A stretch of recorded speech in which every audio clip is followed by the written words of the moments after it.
backwater of Buffalo, because for those of you who are from downstate, we seem like a bunch of hicks. It's not all farmland. We even have our sheriff in our neck of the woods in a very, what we call, liberal area, and they come out and say that we won't be counting the amount of ammunition in clips or magazines. And we don't plan on doing anything like confiscation. That's a violation of the Second Amendment rights. So, show them the support that they should have. There's a state trooper over there right now. Tell them, thank you very much for being a protector of our freedom. And let them know that we're behind them. And in our military, that goes without saying. But we should take the opportunities, in my humble opinion, since our public school system has so horribly failed to educate our children on what we actually are as a country, which is a constitutional republic and not a democracy. So they can't get up there and vote my rights away.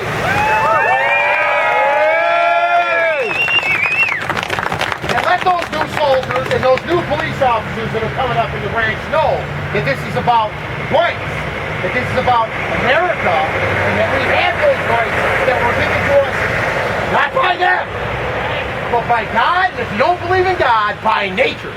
Right. That's good.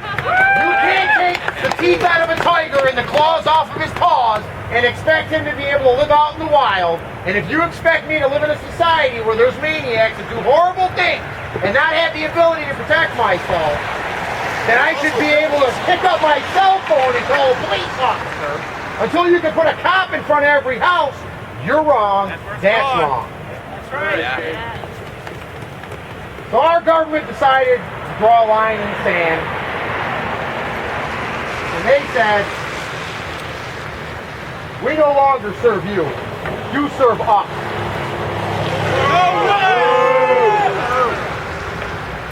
And they feel that if they just give us a timeline, that we'll register our firearms.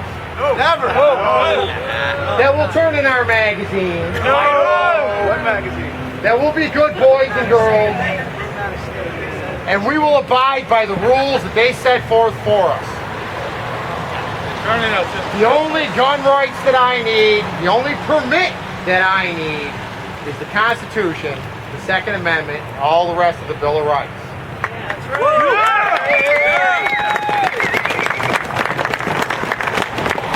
We can have a lot of different cries as we go forward from today to the other events that I absolutely encourage everyone to go to every one of them. Yeah. I'll be back here on the 28th with a sling on my arm after I have surgery, and Nick's going to have to drive because I won't be able to. See you there. I'll be here. Because we need to make sure that our government understands that one of our rallying cries is we will not comply. There will be no... So I'll just finish with this. Don't let small numbers today discourage you from going forth next time. No. Convince your friends that maybe aren't as committed to the cause as you are, that snow and rain and traffic shouldn't stop them from attending events like this. The mailman can do it, so can we. That's right. Amen. They're losing their jobs on Saturdays. It's Friday. Each one of us represents hundreds of people that were afraid to come out because of the You're right. The weather. Absolutely. We live in New York. This weather is normal. It is. If you haven't gotten used to the snow yet, come down to Buffalo. We'll teach you. With that in mind, Blowers, don't throw it over the bank. No. I'll stay right here. Forward to the blizzard, actually. with that in mind, stay strong, stay committed, stay in touch with each other. Make sure, like Jenny did from Rochester, that you have phone banks, that you keep in contact, that at the drop of a hat, when there's politicians that are doing things in the middle of the night, we can inform each other, this is going on, let's show up there, and let's let them know we're not going to take it anymore. So,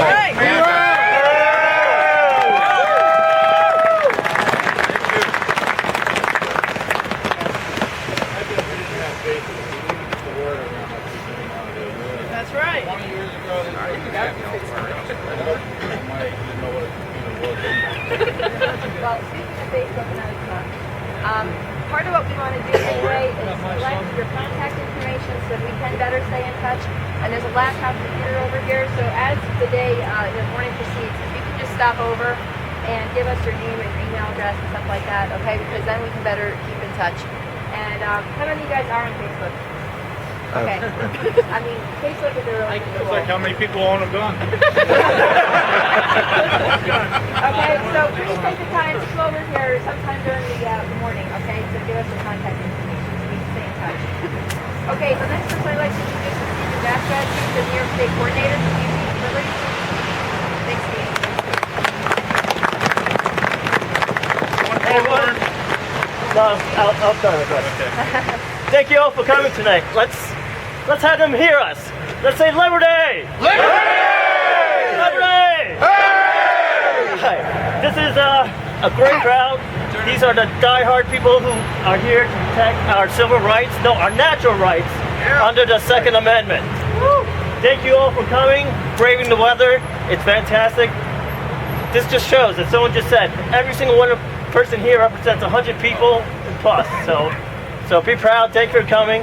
And we're here to fight against Cuomo's pro-crime bill.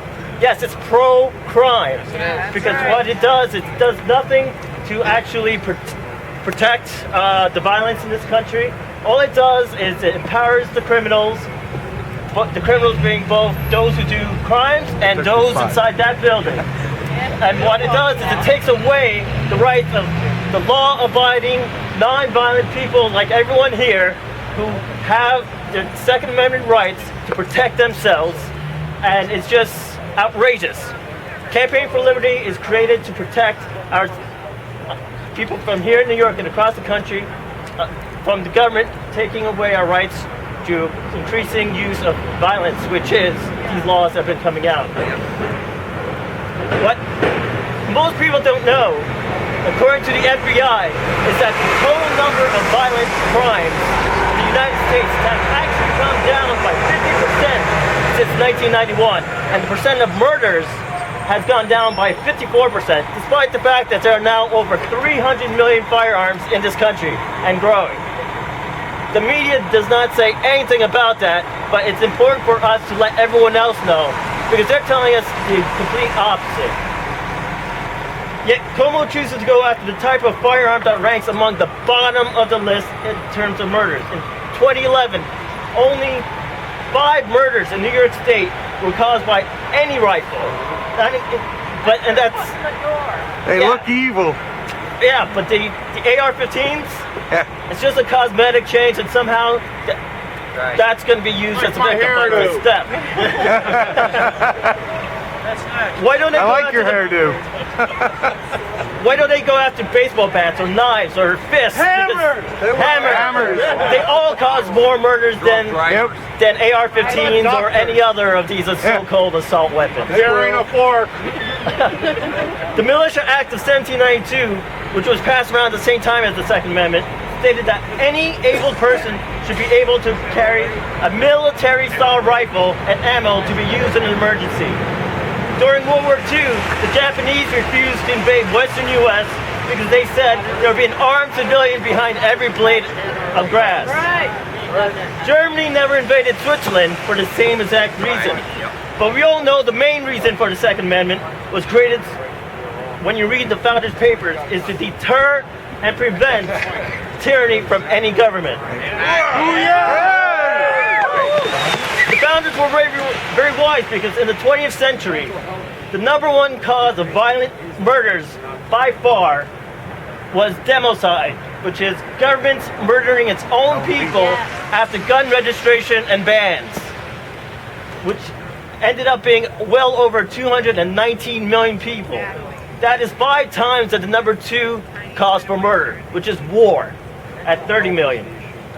While many but not all gun registrations and bans lead to democide, every democide was started with gun registration and bans to disarm the people. Think about that. Registration's the tool to take your guns away. With everything that we're seeing with Obama's NDAA, indefinite detention, now assassination with drones. Against U.S. citizens, and now being allowed to operate within the U.S. soil. Right. I say never again.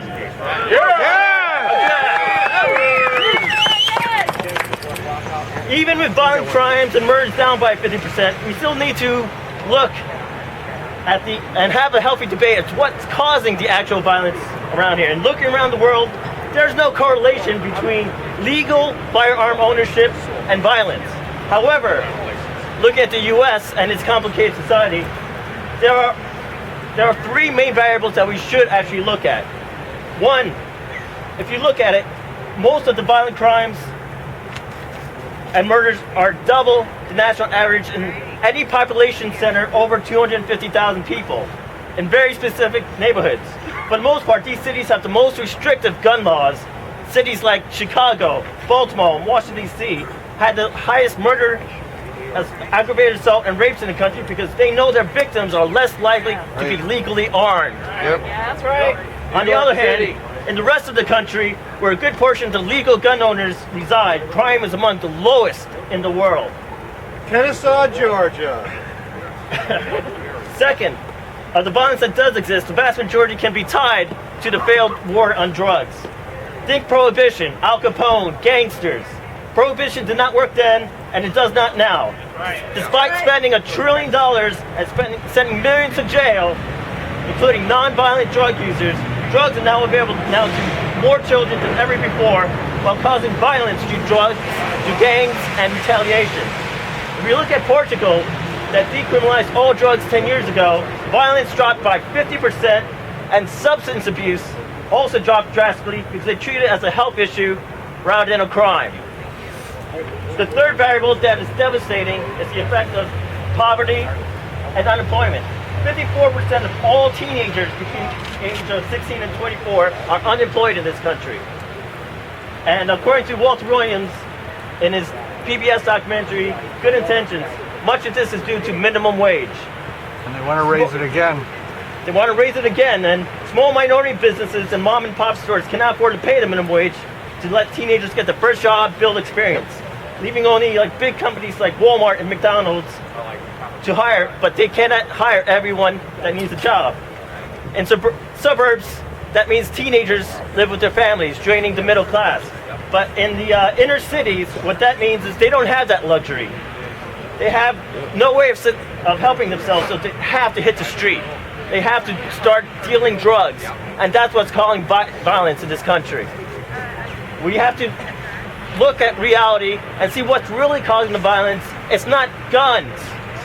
It's the aspects of society that leads to violence and crime, which is poverty. It's the whole failed war on drugs. So if we want to have real action to reduce violence, we need to stop the failed war on drugs. We have to eliminate minimum wage. We have to stop things like Agenda 21, where they're trying to come in and take away our property rights. Yep. And we have to repeal Cuomo's pro-crime gun bill. So let's work together. We have police collect your information, but we need to not only rally, we have to go inside that building, talk to the representatives, and tell them they cannot get away with taking away our Second Amendment rights. Right. Thank you, everyone. Let's hear one more liberty. Liberty! Thank you.